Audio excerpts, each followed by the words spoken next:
હું દર્શના જાની, સદસ્ય ખાદ્ય નિગમ મંત્રાલયથી.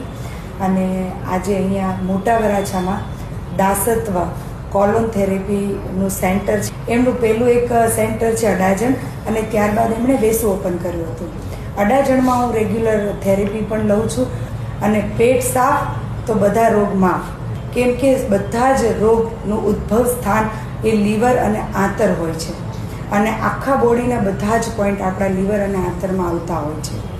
તો લીવર જ્યારે આપણે ક્લીન કરીશું અને લીવર આપણું ચોખ્ખું હશે અને આંતરડું આપણું મજબૂત હશે અને ક્લીન હશે, તો તમારું ફૂલ બોડી, તમારું સ્કિન સ્ટ્રક્ચર, તમારું હેર, એવરીથિંગ બધું જે તમે ઉપરથી ખર્ચા કરી રહ્યા છો અથવા તમે માનસિક રીતે પીડાઈ રહ્યા છો, તો આપણે જ્યારે લીવર અને આંતર ઉપર કોલોનનું અને ક્લિનિંગનું કામ કરીશું તો આપણે પોતે આખી બોડીમાં સ્વચ્છતાનો અને સ્વાસ્થ્યથી આપણે તંદુરસ્તીનો અનુભવ કરીશું. હું આ રેગ્યુલર લઉં છું અને મેં બહુ જ ચેન્જીસ જોયા છે મારી બોડીમાં. You should try one time, કે તમે એકવાર આવો, એકવાર થેરેપી લો, કેમ કે આ એક સેવાનું કામ છે.